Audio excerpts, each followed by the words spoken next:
The Boss Husband. Credit to the author. 466 hanggang 72. Ang mga pangalan po na nandito ay galing sa mga name generator. Kaya kung meron man pagkakatulad sa mga pangalan ng totoong tao o lugar, ito ay tunay na hindi sinasadya. Ang kwentong ito ay rated SPJ. Striktong patnubay sa mga walang jowa. Ito ay bawal din sa bata at matatandang walang asawa. Nang lumabas si Roslyn ng bahay at napansin ang figurang nakatayo sa labas, agad siyang huminto sa paggalaw. Hindi niya maiwasang ipikit ang mga mata ng paulit-ulit para masiguradong hindi siya nananaginip. Sa labas ng makaluma, western style, higanteng front gate na gawa sa bakal, may nakatayong isang matangkad at slim na babae na nakasuot ng puting undershirt at isang mapusyaw na asul na panlabas na coat na may kasamang light brown na palda. Ang itim na medyas na suot niya ay nalantad ang kanyang walang kamali-mali na mga binti, habang ang kanyang tindig ay nagmukha siyang isang bulaklak ng magnolia na nagniningning sa sikat ng araw. Siyempre, kung hindi dahil sa walang kapintasan ngunit malamig na mukha nito, baka paghanga ang nararamdaman ni Roslyn sa halip na pagkabalisa. Bakit siya lumapit? Napaisip si Roslyn. Bagamat nanatili silang magkatabi, bumilis ang tibok ng puso ni Roslyn nang pinindot ni Marian ang kanyang doorbell. Sa totoo lang, hindi gaanong nababalisa si Roslyn kahit na may daan-daang lalaking uhaw sa dugo na may mga patalim na nakatayo sa kanyang pintuan. Kahit anong mangyari, hindi duwag si Roslyn. Naglakad siya pasulong at nakangiting binuksan ang gate. Nakatingin sa malakristal na mga mata ni Marian, gumawa si Roslyn ng kilos na imbitahan siya sa loob. Natutuwa ako na narito ka, kahit na medyo nagulat ako. Bumantong hininga si Marian bilang paglala bago pumasok sa loob at sinundan si Roslyn sa loob ng bahay, na parang nagmumuni-muni. Kanina ko lang nalaman ang tungkol dito. Tumingin si Roslyn kay Marian. Sabi ko nalaman ko lang na kapitbahay kita kamakailan. Hindi sinabi sa akin ni Talia ang tungkol dito, sabi ni Marian. Bahagyang natigilan si Roslyn. Hindi niya inaasahan na sasabihin ni Marian ang isang bagay na karaniwan. Nakangiting sumagot si Roslyn, nako, hindi rin nabanggit ni Talia. Bakit pakiramdam ko sinasadya ni Talia na itago ito sa atin? Umiling si Marian. Hindi iyon ang kaso. I'm sure nakalimutan lang niya ito. She's very busy these days. The company is facing some issues, and she's a really serious person. She's been helping me out all this time. Bahagyang nagulat si Roslyn sa sinabi niya. Nagbibiro lang siya, ngunit sinagot ni Marian ang kanyang mga tanong ng mahigpit at tapat. Kakaiba siyang babae, naisip ni Roslyn. Gayunpaman, ang unang pagkabalisa ay ganap na nagkalat. Nang maglakad sila papunta sa living hall, bahagyang ibinuka ni Marian ang kanyang bibig sa gulat nang makita niya ang almusal sa mesa. Hindi ko alam na nag-aalmusal ka. Pasensya na talaga kung naabala kita. Ngumiti si Roslyn at sumagot, huwag na, wala lang. Hindi tulad mo, hindi ako nagtatrabaho mula 9 hanggang 5 at hindi ako namamahala sa isang malaking pampublikong kumpanya. Sa pangkalahatan ay napakalibre ko, nakakakain at natutulog kung kailan ko gusto. I'm glad enough that you're willing to come over. Bakit ako maaabala dahil sa almusal? Nakakasira ito sa katawan. Kailangan nating disiplinahin ang ating sarili pagdating sa trabaho at pahinga, seryosong sagot ni Marian. Bagaman madalas akong nagpupuyat para sa iyong ikabubuti na manatili sa isang regular na schedule. Nagulat na naman si Roslyn. Hindi niya maisip ang loika sa pagsasalita ni Marian. Bakit niya ako binibigyan ng advice ngayon? Nakakatawa talaga na ang unang taong nag-aalala tungkol sa kanyang pattern sa pagtatrabaho ay hindi ang kanyang mga magulang, nakatatanda, mga kamag-anak, o kahit na ang kanyang kasintahan, ngunit ang babaeng nasa harap niya na dapat ay pinakaayaw sa kanya. Naisip ni Maria na hindi nasisiyahan si Roslyn nang tumingin si Roslyn sa kanya ng may kakaibang tingin. Bumantong hininga siya, nalalampasan ko ba ang anumang mga hangganan? Hindi ko sinusubukang magpahiwatig ng anuman. Talagang naiinggit ako sa iyong kalayaan. Talaga. Pero bakit pakiramdam ko lagi na lang dapat ako magselos sa'yo? Mahinang sabi ni Roslyn bago kinuya ang sarili. Sinabi niya kay Marian, mangyaring maupo. Hindi ako nagmamadali. Ipagtitimpla kita ng isang tasa ng pulang tsaa. Tumango si Marian, ngunit hindi agad umupo. Dahan-dahan siyang naglakad-lakad sa maluwag na sala ni Roslyn, pinahahalagahan ang mga eskultura at oil painting na matatagpuan doon. Ang ground floor ng bahay ay pinalamutian ng iba sa iba't ibang seksyon. Mayroong mga sandata ng mga Europeanite noong Middle Ages, mga oil painting mula sa romantic na panahon, mga likhang sining ng mga impresyonista, at ilang mga ukit na jade. Nang maghatid si Roslyn ng 2 tasa ng pulang tsaa sa coffee table, umupo si Marian sa hinabang upuan at sinabing, "Salamat." Tanong ni Roslyn, "Gusto mo ba sila?" Ang mga oil painting at sculpture na ito. "Kung may gusto ka, mas masaya akong iregalo ito sa iyo," sabi ni Roslyn. "Of course, I'm not implying that you cannot afford it yourself. I know that you're one of the wealthiest women in the world, but I'm not a huge fan of these things. They make the house ghastly, so I'll give them to you if you like." Sa pagkakaalam ko, ilan sa mga ito ay gawa ng mga kilalang artista. Tila nalilito si Marian. Nakakunot ang noo niyang tinanong, "Bakit mo ipinakikita ang mga ito kung ayaw mo sa kanila?" Nakangiting sagot ni Roslyn, "Hindi ako ang nakakuha. Collection sila ng tatay ko." Tumango si Marian at humigop ng kumukulong pulang tsaa. Saglit siyang nag-alinlangan bago sinabing, "Narinig ko na ang iyong ibang pagkakakilanlan." Natagpuan ni Roslyn na nakakapresko ang mahiyaing hitsura ni Marian. Ang babaeng nasa harapan niya ay parang isang batang babae na napaka-inosente at walang alam sa labas ng mundo. Wala siyang kamukha sa taong nasa likod ng isang multinational na korporasyon. Kung ikukumpara kay Roslyn, mas bata si Marian ng higit sa 10 taon. Huwag mong ilagay sa ganoong paraan. Ako ang pinuno ng isang sindikato sa ilalim ng lupa na tinatawag na Whitethorn Society, ang pinakamalaking gang sa Stonegate. Sa madaling salita, ako ang tinatawag ng mga tao na boss ng mga masasamang tao. Kinindata ni Roslyn si Marian. "Nagmana ka ng pamana ng isang negosyante mula sa iyong lola habang ako ay naimpluwensyahan ng aking ama." Ito ang unang pagkakataon na narinig ito ni Marian. Bahagyang nagulat siya. Isa rin si Tito. Humalaklak si Roslyn. "Yip, isa pa nga siya sa mga kaaway ko. Pero pinadala ko siya sa ibang bansa matapos siyang talunin, kaya hindi ako interesadong itago ang mga bagay na naiwan niya rito." Nahirapan si Marian na tanggapin. Pinalis niya ang sarili niyang ama. Magkaaway pa sila sa underworld. Gayunpaman, napakahusay ni Marian sa paggawa ng rational analysis pagkatapos ng lahat. Bagamat nagulat siya, mabilis siyang nakakuha ng 1 o 2. Tinanong niya, "Ang mga bagay na iyon ay may kaugnayan sa lalaking iyon, hindi ba?"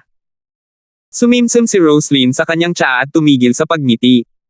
Tumango siya at sinabing, "Oo, tama ka. Kung hindi dahil sa kanya, matagal na akong umalis sa mundong ito." Muling lumitaw ang lamig sa mga mata ni Marian. "Minsan akong sinubukang patayin ng tatay ko, ngunit nabigo siya dahil nakialam si Justin. Natalo pa nga niya ako sa wakas. Dahil dito, ako lang ang naging pinuno ng sindikato sa Stonegate," maikling paliwanag ni Roslyn. Medyo nanginginig ang mga kamay ni Marian na nakahawak sa porcelain cup. Hindi gaanong mahalaga ang sinabi ni Roslyn, ngunit sigurado si Marian na hindi iyon ang nangyari, malayo dito. Gustong patayin ng ama ang sarili niyang anak. Tinalo ng anak na babae ang kanyang ama at ipinadala sa ibang bansa. Anong klaseng baluktot ang ilang taon? Ang lalaki ay nag-iisang ginawa ang napakarilag na babae bilang pinuno ng sindikato sa ilalim ng lupa ni Stonegate nang hindi nalalaman ng kanyang asawa. Medyo masama ang pakiramdam ni Marian sa kanyang puso. Bilang asawa niya, kinailangan niyang makipagdeal para iligtas niya si Yellow International, ngunit walang pag-iimbot niyang itinulak ang babaeng nasa harapan niya kung nasaan siya ngayon. Gayunpaman, alam ni Marian na hindi ito ang oras para magselos siya, at hindi rin siya dapat magselos. "Bukod sa opisyal na makilala ka, talagang pumunta ako ngayon para magpasalamat sa pagligtas mo sa akin," malumanay na sabi ni Marian. "Huwag kang magpasalamat sa akin. Ginagawa ko rin ito para sa sarili ko," sabi ni Roslyn. "Sisisi ko ang sarili ko sakaling may mangyari sa iyo. Mas malulungkot ako kung malungkot siya kaysa mamatay ako." Pilit na hinawakan ni Marian ang tasa ng tsaa gamit ang kanyang 2 kamay. Ang salita ni Roslyn ay parang mga karayom na tumutusok sa kanyang puso. Si Roslyn ay hindi direktang nagsasabi sa kanya na hindi siya actress sa relasyon. Gayunpaman, sa katunayan, kahit na hindi ginawa ni Roslyn ang pag-amin, alam ni Marian na hinding-hindi siya susuko. Isang pagod na ngiti ang pinakawalan ni Marian nang maisip niya iyon. Huwag na natin siyang pag-usapan. Dapat tayong mag-usap. Alam mo ba na sinubukan din akong patayin ng tatay ko? Iniligtas ako ng lalaking iyon, tulad mo. Pero kailangan kong sabihin, hindi pa ako gaanong napagdaanan gaya mo. Bagamat nakikita kong nakakatawa ito, pareho tayong mga taong sinubukang patayin ng pamilya natin. Natigilan si Roslyn. Paulit-ulit na nagbago ang ekspresyon sa kanyang mga tingin. Sa wakas, bumantong hininga siya, hindi ko alam na nagdurusa ka rin sa lahat ng oras na ito. Ibinaba ni Marian ang tasa ng tsaa at iniunat ang kanyang payat na braso kay Roslyn. Nakangiting malumanay, sinabi niya, "Nice to meet you." Inabot ni Roslyn ang kanyang braso para makipagkamay sa kanya at medyo uminit ang pakiramdam niya. Sentimo, ako rin. Sentimo. Si Marian ay hindi madaldal na tao. Pagkatapos sabihin ang nasa isip niya, tumayo siya at sinabing, kailangan ko nang umalis para magtrabaho ngayon, ngunit mangyaring ipagpatuloy natin kapag may oras ako sa hinaharap. Maaari pa nating imbitahan si Talia ng magkasama. Sige. Ihahatid na kita. Nag-asal sila tulad ng mga matandang kaibigan sa halip na isang asawa at isang kaibigan ng kanyang asawa. Nang lumabas si Marian sa living hall, biglang sinabi ni Roslyn, alagaan mong mabuti ang iyong sarili. Ikaw ang babaeng pinakamatagal sa tabi niya. Tumigil sa paggalaw si Marian. Gayunpaman, hindi siya umimik at hindi rin siya lumingon. Nagpatuloy siya sa paglalakad palayo. Sa sandaling ito, sa looban na nasisinaga ng mainit na sikat ng araw, ang figure ni Marian ay natatakpan ng isang layer ng manipis na gininto ang liwanag habang siya ay naglalakad patungo sa gate. Hindi ba ikaw ang kapalit? Naisip niya. 467. Matapos pag-isipang mabuti ang maraming bagay sa almusal, hindi maisip ni Justin kung ano ang sasabihin ni Marian kay Roslyn. Kaya naman, sinubukan niyang huwag isipin iyon. Nag-drive siya papunta sa company building at sumakay ng elevator papunta sa office niya. Nang bumukas ang pinto pagkarating sa sahig ng opisina, lumitaw ang isang figure na matagal na niyang hindi nakikita. Nakasuot ng formal suit, nakatayo sa tabi ng bintana ang isang mataas na espiritu na si Roland. Siya ay tila nasa napakahusay na kalagayan habang siya ay humuhuni. Sa kabilang banda, si Joyce ang inaakalang sekretarya, ay wala kahit saan. Mabilis na napalingon si Roland nang marinig ang tunog ng pagbukas ng pinto. Nang makitang dumating na si Justin, agad niyang ipinakita ang isang taos-pusong ngiti na parang nakikipagkite sa kanyang kamag-anak, na naging sanhi ng paglitaw ng mga kulubot sa kanyang mukha. Director Gibson, kanina pa ako naghihintay. Nang magsalita si Roland, bahagyang yumuko siya. Nakakatawa si Justin. Tamad siyang naglakad papunta sa upuan niya at umupo bago niyaya si Roland na gawin din iyon. Hinihintay mo ako sa aking opisina. Tiyuan, hindi ba't kakaiba sa iyo iyon? Oo. Nagkamali ako. Medyo kinakabahan ako na abalahin si Director Gibson kaninang madaling araw, nakangiting sabi ni Roland habang hinailan niya ang isang upuan bago umupo. Hindi kinaya ni Justin ang papuri ni Roland. Sa teknikal, ang lalaking ito ay ama ni Joyce, na nangangahulugang isa siya sa mga biyena ni Justin. Gayunpaman, walang paraan sa impyerno na siya ay magbibigay galang sa senior na ito. Hindi bababasa, hindi sa isang taong handang ibenta ang kanyang sariling anak na babae.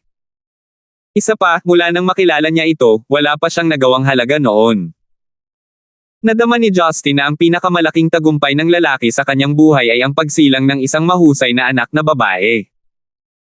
Ngayong kinuha na ni Uncle Ann ang Jade Clouds Corporation ng Brown Clan, sigurado ako na kailangan mong magkaroon ng 1,000,000 at isang bagay na dapat gawin. Pumunta ka sa opisina ko ng maaga. Ang pagiging kaba ang tanging layunin mo dito. Diretsyong tanong ni Justin. Mabilis na umiling si Roland. Bilang isang makaranasang negosyante, masasabi niyang walang gaanong kausap si Justin sa kanya. Aniya, hindi masasabing busy ako buong araw. Habang may trabaho ako, kadalasan ay paminsan-minsan lang. Marami sa mga asset na pag-aari ng Brown clan ay medyo nakakatakot. Kung tutuusin, kailangan ng kaunting pagsisikap ang paglunok sa lahat ng bagay na pag-aari ng isang decade-old major clan. Actually, dumating ako ngayon para kay Director Gibson. Kumunat ang noo ni Justin. Bakit hindi niya tinanong sa akin si Joyce? Sinusubukan ba niyang pagbutihin ang aming relasyon? Mukhang may importanteng bagay. Kung hindi sana personal na pumunta si Uncle Ann sa ganitong oras, tama ba? Tanong ni Justin. Ngumiti ng pilit si Roland. Kinagat ang kanyang mga ngipin, mahina siyang nagsalita, Director Gibson, nabalitaan kong kamag-anak ka ni Oliver Brown mula sa Green Dragon Society. Pinaikit ni Justin ang kanyang mga mata. Tahimik, tinitigan niya si Roland sa paraang walang pakialam. Si Oliver Brown ay natural na ama ni Melinda na nakilala niya ilang araw lang ang nakalipas, isa pa niyang biyenan. Ang lalaking nasa Central City sa halos buong buhay niya ay nagmamay-ari ng isang underground syndicate na tinatawag na Green Dragon Society. Malabo nang narinig ni Justin ang tungkol dito noon pa, ngunit hindi siya interesadong paghukayin ito ng mas malalim. Si Roslyn ay nakipagsosyo kay Oliver Brown upang palawakin ang kanilang kapangyarihan sa underworld, habang si Justin ay hindi partikular na nagtanong tungkol sa anumang impormasyon. Sa kasalukuyan, nalilito si Justin nang biglang magtanong ang tila walang kaugnayang si Roland tungkol kay Oliver Brown. Nakaramdam si Roland ng panlalamig sa kanyang gulugad nang siya ay tinitigan ni Justin sa ganoong paraan. Matagal na niyang nasaksihan ang takot ni Justin pabalik sa Hokkaido. Kung hindi dahil wala siyang magawa, hindi siya magpapakita sa harap ni Justin. Alam niyang hindi siya kaaya-aya ni Justin. Sumagot si Justin, magkamag-anak kami sa isang paraan. Ngunit higit sa lahat, sino ang nagsabi sa iyo? Napabuntong hininga si Roland. Pinilit niyang umiti, sinabi niya, medyo guilty ako sa nangyari. Noong nakaraan, hinanap ako ni President Brown. Inaasahan niya na ang mga grupo ng pananalapi ng Ann Clan ay makikipagsosyo sa Green Dragon Society at Whitethorn Society. Siyempre, mga legal na negosyo lang ang kasangkot sa partnership. Tumango si Justin. Mabuti na lang. May mga bagay na hindi kayang gawin sa publiko ng mga sindikato sa ilalim ng lupa. Sa totoo lang, humihingi lang siya ng tulong sa iyo sa money laundering, habang nakikinabang ka rin sa deal. Ano ang problema? Masyado ka bang natatakot na tanggapin ang alok? Napabuntong hininga si Roland. Nakangiting sinabi niya, sa totoo lang, medyo nag-aalangan ako ng tanggapin ang alok. Ngunit ang mga kita na kasama ay nagpakilo sa aking puso. Naisip ni Justin ang sitwasyon. Ang matandang lalaki ay handang gawin ang anumang maiisip ng isa para sa pera. Para lang siyang kumakain ng from the bowl pero natitig sa kaldero. Ang pakikipagtulungan sa pagitan nina Oliver Brown at Roslyn ay magbibigay daan sa kanila na paikliin ang kanilang kapangyarihan sa ilalim ng mundo sa Stonegate at Central City, na nagpapahintulot sa kanila na kumuha ng mas malalaking asosasyon. Ang buong proseso ay hindi mura at nangangailangan ng malaking halaga ng pondo mula sa magkabilang panig. Bilang resulta, ang pamumuhunan ay ang pinakamahusay na pagpipilian. Gayunpaman, alinman sa Green Dragon Society at Whitethorn Society ay hindi mga eksperto sa pananalapi.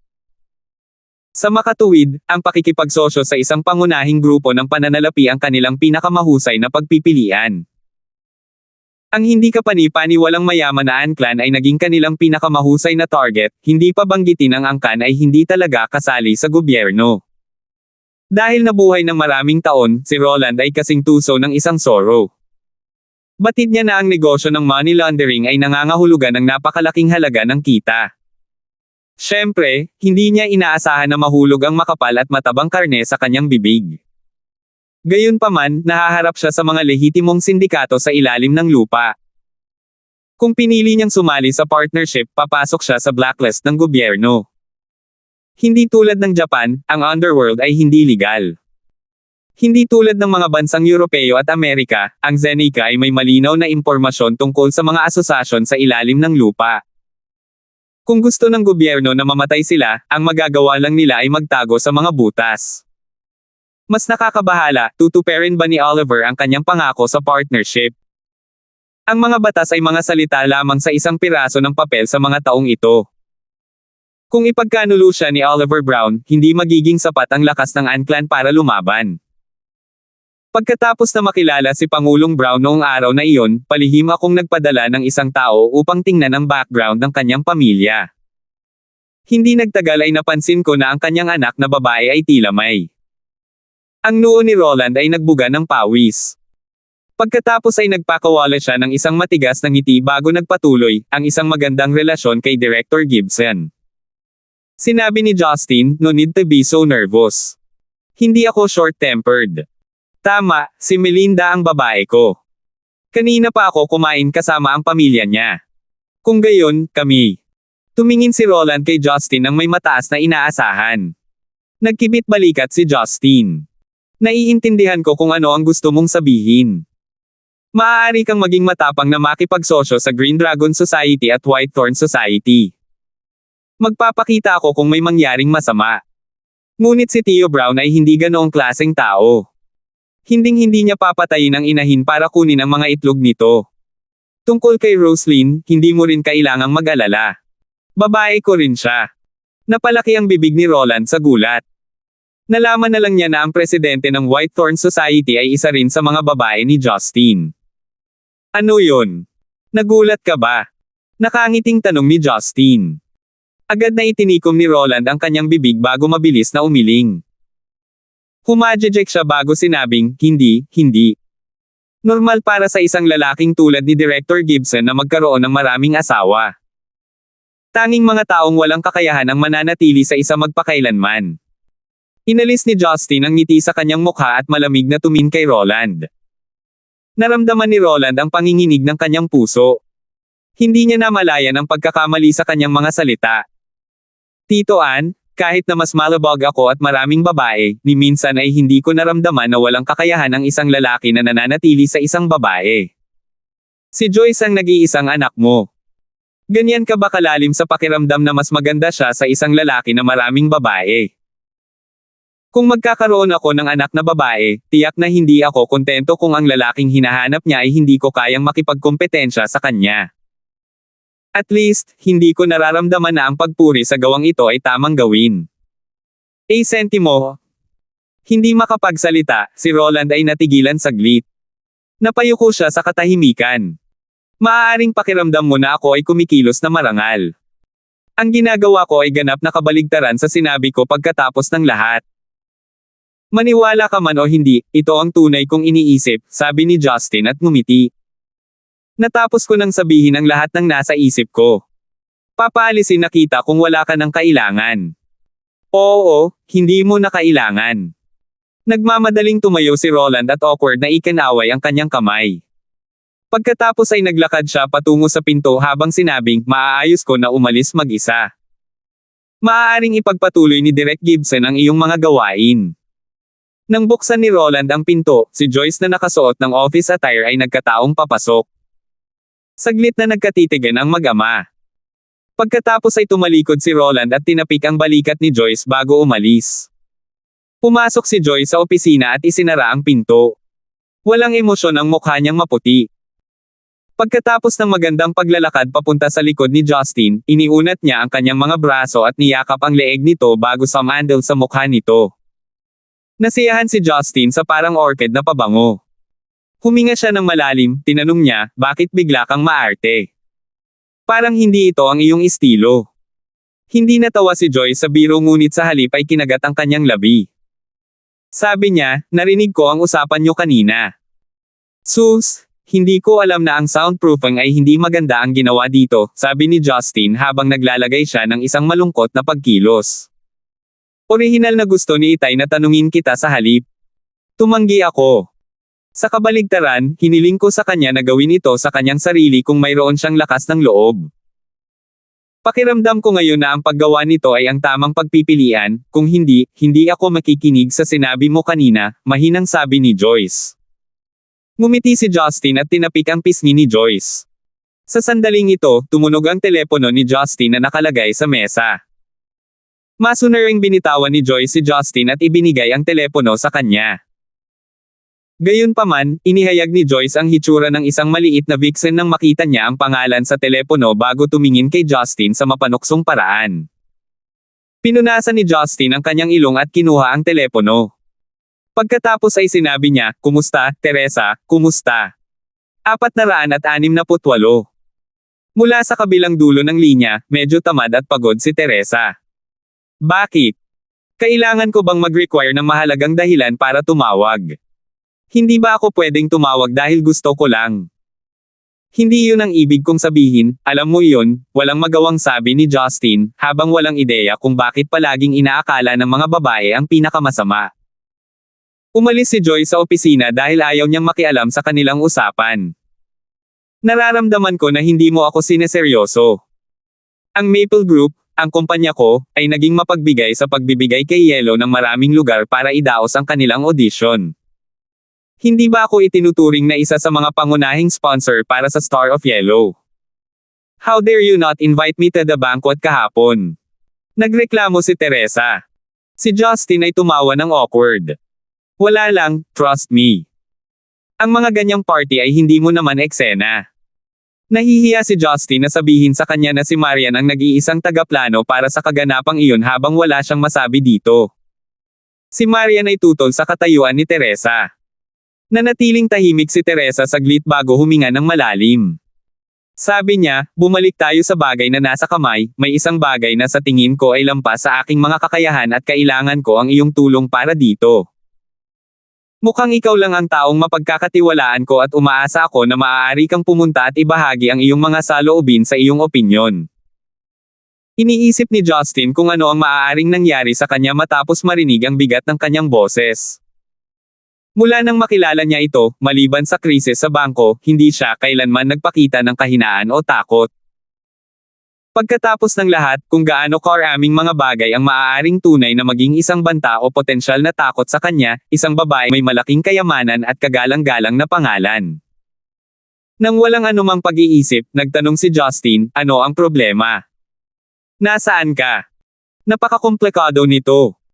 Ipapaalam ko sa iyo ang higit pa tungkol dito sa sandaling makarating ka sa Ivy Sanatorium sa Dongsheng Road. Okay lang kung hindi mo alam kung saan ito, maaari kong ipadala ang aking mga tauhan upang sunduin ka," sagot ni Teresa. Hindi alam ni Justin kung saan ang lugar, ngunit hindi ito magiging mahirap na hanapin ito gamit ang GPS na mayroon siya sa kotseng ito. Paglabas ng opisina, maikling ipinaliwanag ni Justin kay Joyce at nagmamadaling pumunta sa destinasyong ipinaalam sa kanya ni Teresa.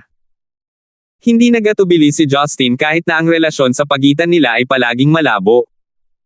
Sa totoo lang, mukhang nakatakda na ang kinalabasan ng ilang bagay. Kasunod ng GPS at pagmamaneho ng humigit kumulang kalahating oras, huminto si Justin sa isang tahimik na kalsadang aspalto. May isang makapal na kakahuyan sa magkabilang gilid ng kalsada na tumulong sa pagpapalabas ng pakiramdam na narito ang tagsibol.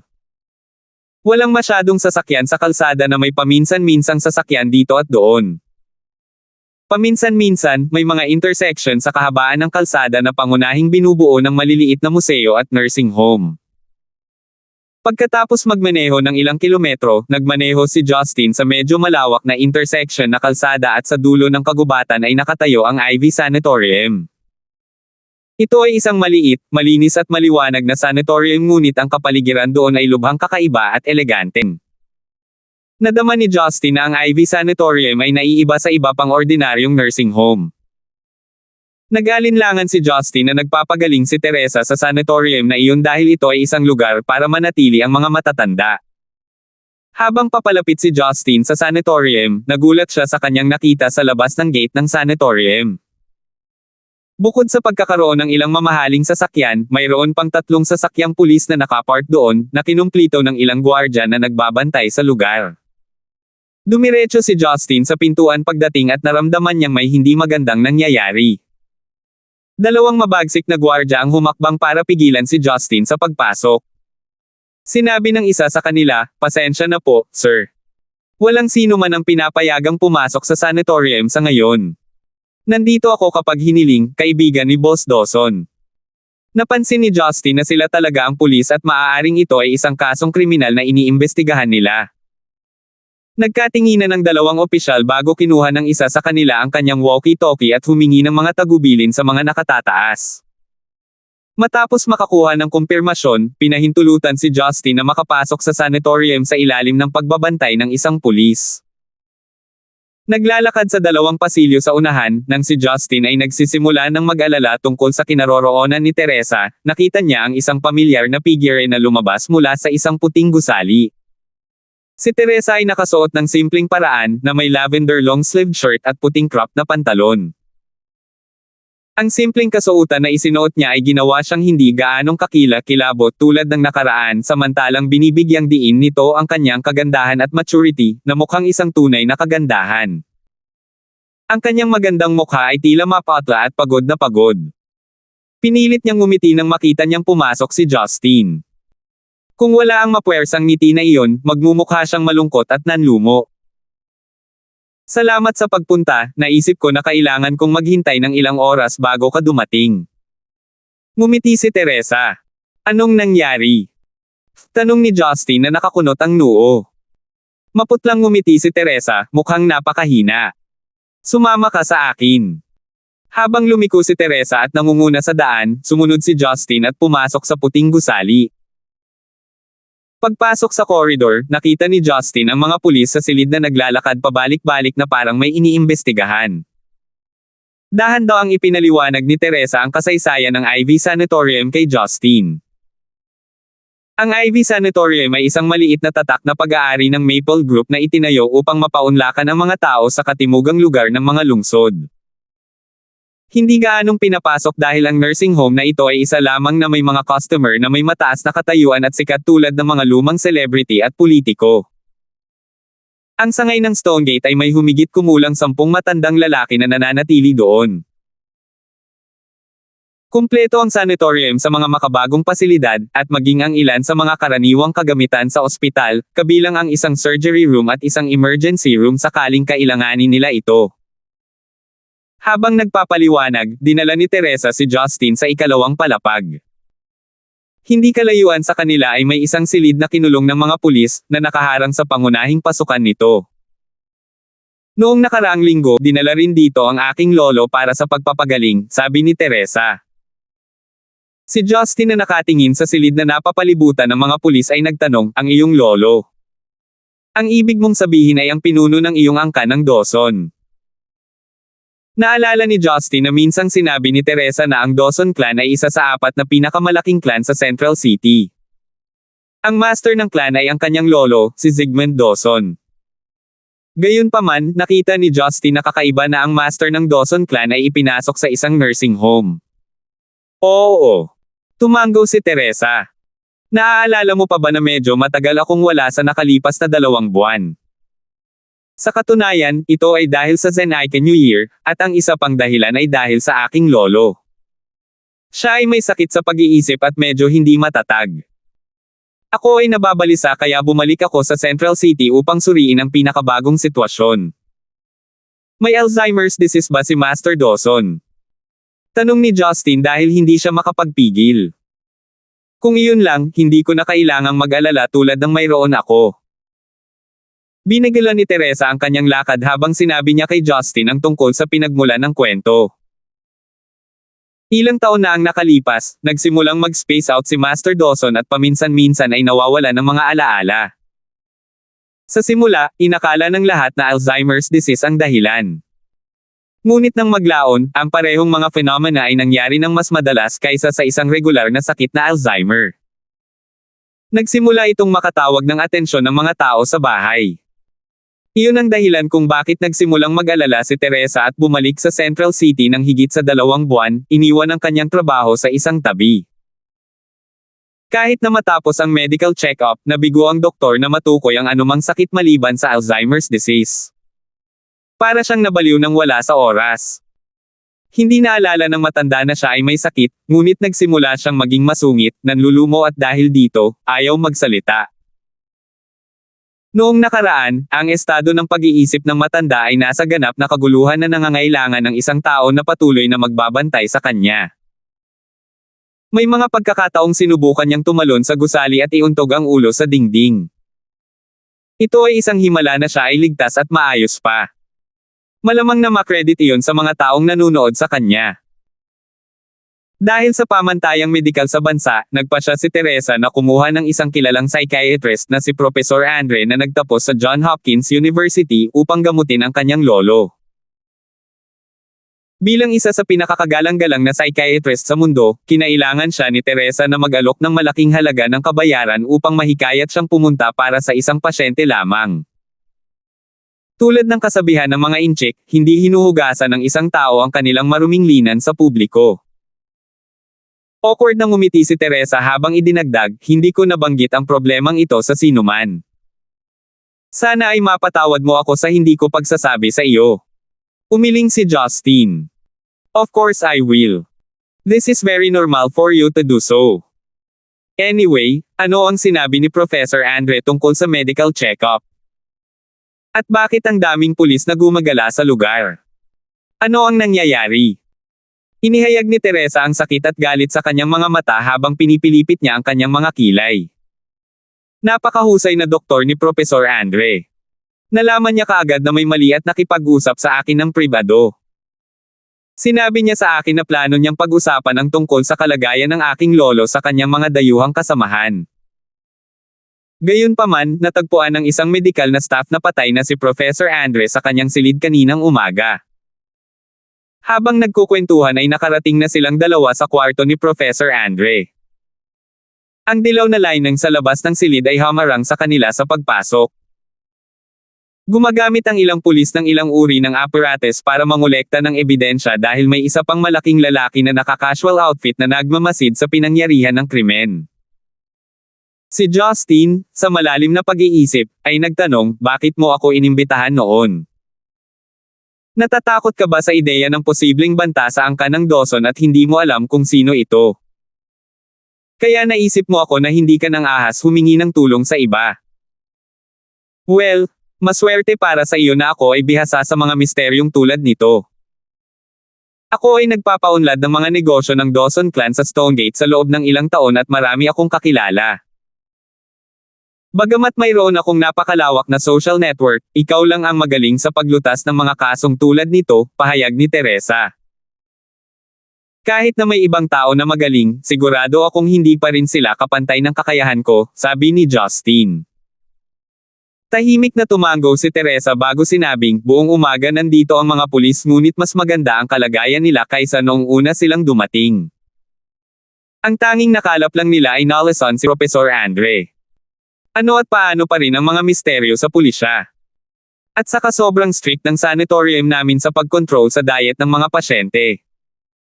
Kung kumain ng lason si Professor Andre, pulis ang unang makakaalam. Bakit kaya pinatay ang professor right after niyang malaman kung ano ang problema ng lolo ko pero hindi right after niyang pumunta sa sanatorium? Halatang may nakakaalam na may nalaman ang professor tungkol sa kalagayan ng professor niya at nalaman pa rin niya ang tungkol sa kalagayan ng pasyente. Buhay. Sentimo. Puno ng hinanakit at pagkabigo ang mga mata ni Teresa habang nakaramdam siya ng kawalan ng magawa sa sitwasyon. Nag-isip sandali si Justin bago nagtanong, nasaan ang bangkay? Nakuha na ito ng mga pulis. Nako, kung alam ng Johns Hopkins University ang tungkol sa pagkamatay ni Professor Andre sa aming sanatorium, walang paraan para pabayaan nila ang bagay na ito. Ano man ang mangyari, hindi maiiwasan ang demanda. Malinaw na hindi tayo binibigyan ng mamamatay tao anumang oras para makapagpahinga, galit na sabi ni Teresa. Sabi sa iyo ng propesor ang tungkol sa resulta ng kanyang natuklasan sa sakit ng iyong lolo. Tanong ni Justin. Direktang itinuro ni Teresa ang silid. Nag-uusap kami sa silid ng propesor ng personal niyang sabihin sa akin na marahil ay may pag-asa pa na gumaling ang aking lolo. Nakapout si Justin habang nakatingin sa kabuuan ng kwarto. Ang kondisyon ng sanatorium ay katangi-tangi. Ang silid ni Professor Andre ay humigit kumulang 60 metro kwadrado at lahat ng uri ng kagamitan ay maayos na nakaayos. Hayaan mo akong tingnan ang loob, baka may mga pahiwatig na ako lang ang makakahanap. Habang nagsasalita siya, yumuko si Justin at pumasok sa kordon bago naglakad patungo sa silid. Nang papasok na si Justin sa silid, ang malaking lalaki na nakasuot ng casual na damit at isang mahigpit na mukha ay nakatayo sa kanyang harapan na nakakunot ang kanyang makapal na kilay nang makita ang kanyang hindi gustong bisita. Sino ka? This is a crime scene, miscellaneous personnel are not allowed in here. Get out. 469. Sa pagtingin sa lalaking nakatayo sa harap niya na mas matangkad sa ulo, tahasang umatras si Justin. Opisyal, kaibigan ako ni MS Dawson, hindi ako masamang tao, sabi ni Justin sa magalang na paraan. Si Teresa na nakatayo sa likuran ay umakyat. Opisyal Grimm, kaibigan ko si Justin. Baka makatulong siya sa kaso, kaya kung gusto mo, hayaan mo siyang pumasok. Malinaw na hindi ito binili ng pulis na may apelyidong Grimm. Nakakunot ang noo niya, determinado siyang nagsalita, Chairman Dawson, patawarin mo ako sa pagiging straightforward. Ang Criminal Police Unit ay hindi bahagi ng iyong kumpanya. Nandito kami para imbestigahan ang kaso ng homicide na kinasasangkutan ng isang kilalang internasyonal na iskolar, na maaari kong sabihin, na nagdudulot ng mga salungatan sa pagitan ng mga bansa. Kami ay higit na bukas palad gaya ng ipinangako namin na hindi isisiwalat ang anumang impormasyon sa publiko tungkol kay Dick at Harry sa anumang kaso sa Thomas. Pagsisiyasat at hadlangan ng proseso, nanunumpa ako sa ngalan bilang kapitan ng unit na ito, ay hindi papayagan ang gayong pag-uugali. Nang matapos ni Kapitan Bernard Grimm ang kanyang pangungusap at itatapon na sana si Justin palabas ng silid, si Justin na unang nakatayo sa kanyang harapan ay naglaho. Tumingin si Bernard sa paligid habang nagtataka. Nang lumingon siya, nakita niyang nadulas si Justin sa silid. Hindi pinansin ni Justin si Bernard habang siya ay gumagala sa silid na paminsan-minsan ay nag-iisip ng mga bagay na kanyang nakita. Ang iba pang mga kriminal na pulis ay nakatingin kay Justin na may hindi nasisiyahang tingin. Hoy ikaw! Binalaan kita na huwag pumasok sa silid. Isang kriminal na pagkakasala ang humadlang sa patuloy na pagsisiyasat. Sigaw ni Bernard. Medyo nagustuhan ni Justin ang malaki at matangkad na pulis. Ang lalaki ay malinaw na isang matigas ang ulo at matigas ang ulo workaholic, na napatunayan sa pamamagitan ng kanyang kakayahang makakuha ng ranggo ng kapitan sa medyo murang edad. Kapitan Grimm, mangyaring huminahon. Halika at tingnan ang bintanang ito. May kakaiba dito, itinuro ni Justin ang malaking bintana sa gitna ng silid. Stop acting dumb. Can't you hear that I'm asking you to leave the room? Napaungol si Bernard. Umiling si Justin at bumantong hininga. Itinuro ang maliwanag at transparent na bintana, sinabi niya, tingnan mo, ito.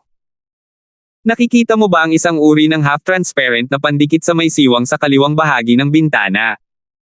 Sinusubukan mo ba ako?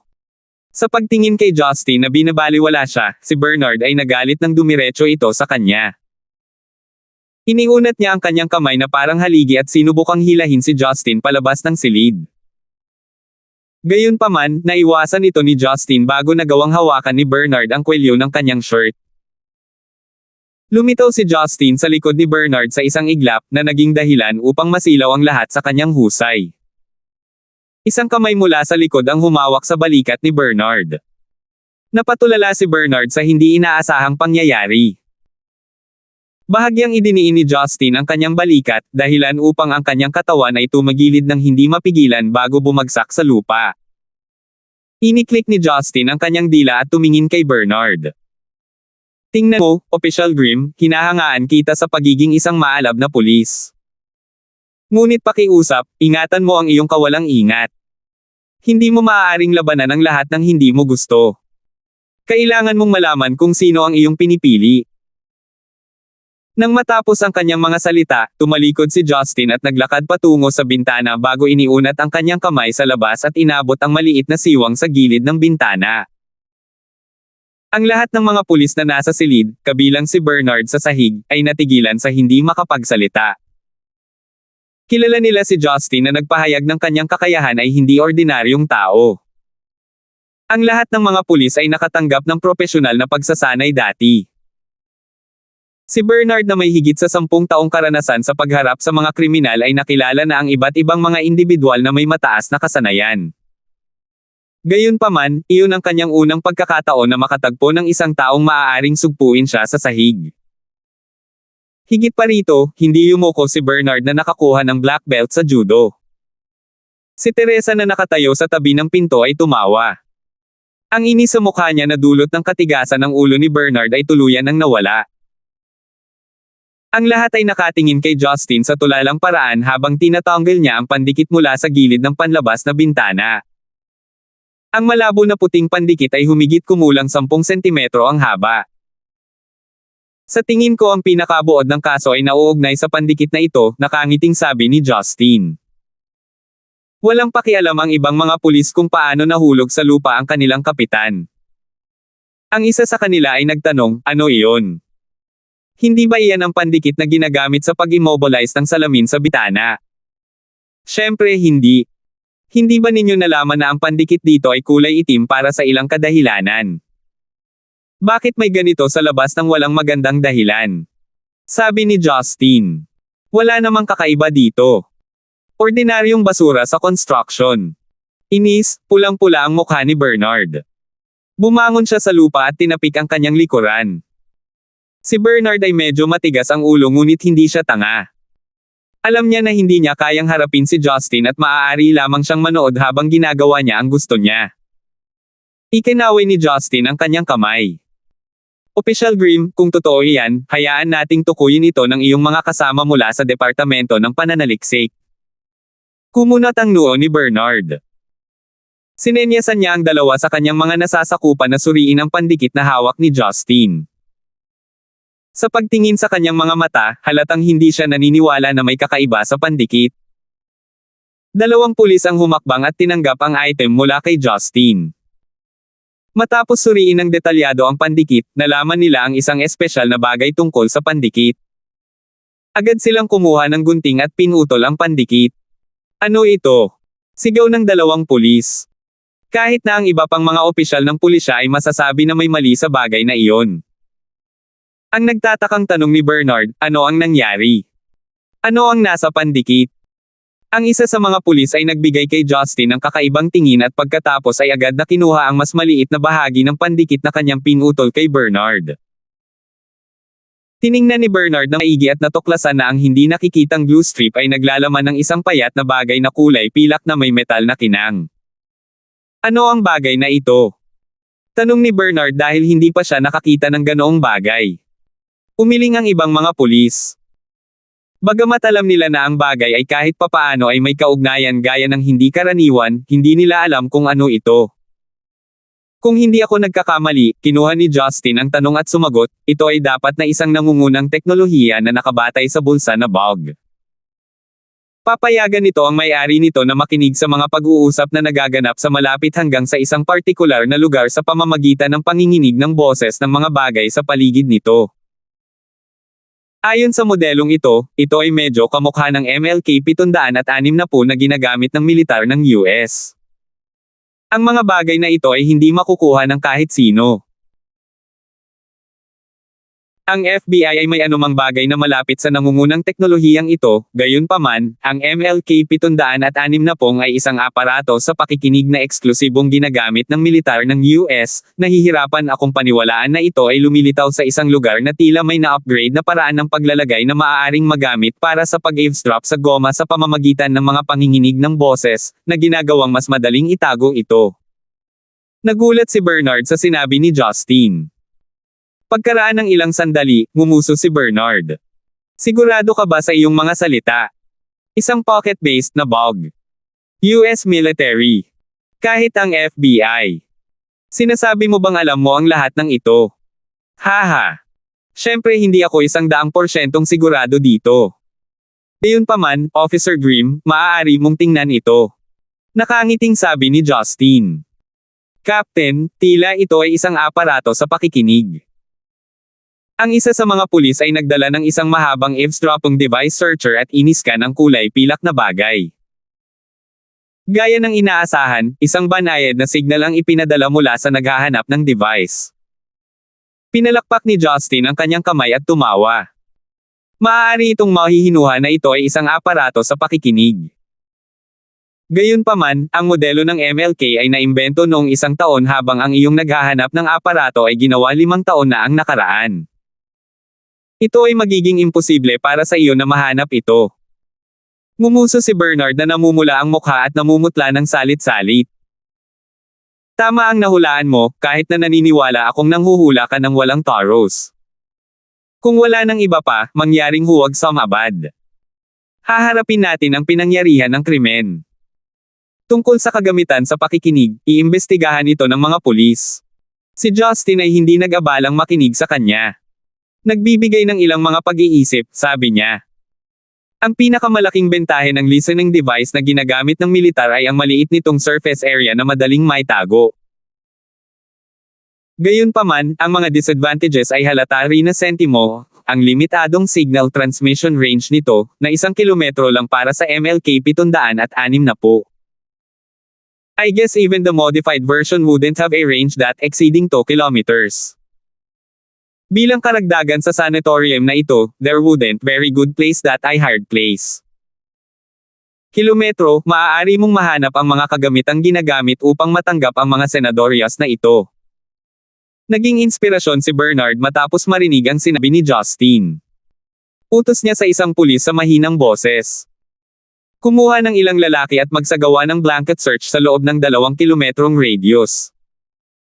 Nang matanggap ang utos ng kanyang superior, mabilis na tumakbo palabas ang pulis. Medyo kumalma si Bernard at binigyan ng kakaibang tingin si Justin. Hindi na niya sinusubukang itaboy si Justin palabas ng silid. Tumingin muli si Justin sa paligid at walang nakitang kainahinala. Lumabas siya ng silid at naglakad patungo kay Teresa. Nag-aalalang tanong niya. Sentimo, hindi ka naman nasaktan, di ba? Sentimo. Umiling si Teresa at ngumiti. I'm fine.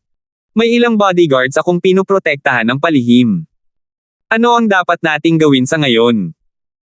O kailangan pa nating hintayin na mahuli ang salarin? Kailangan nating maghintay sa ngayon. Walang gaanong mga pahiwatig na nasa kamay natin. Gayunpaman, sa paghusga sa uri ng kagamitan sa pakikinig na ginagamit niya, hindi siya dapat isang ordinaryong tao. Nahuhulaan kong maraming problema ang darating sa iyo, sabi ni Justin. Tumawa ng mapait si Teresa. Magsasalita pa sana siya ng may malakas na sigaw mula sa kabilang dulo ng koridor. Nako, kuya sister. Sentimo. Isang malinaw na boses ng babae na may matinding pakiramdam ng pagkaapurahan ay nagmula sa kabilang dulo. Lumingon si Justin at sumulyap. Ito ay isang binibini na nakasuot ng matingkad na dilaw na damit na may alampay na buhok sa kanyang hugis oval na mukha. Ang kanyang hitsura ay medyo katulad ng kay Teresa, maliban na siya ay walang makeup at mukhang medyo wala pa sa gulang.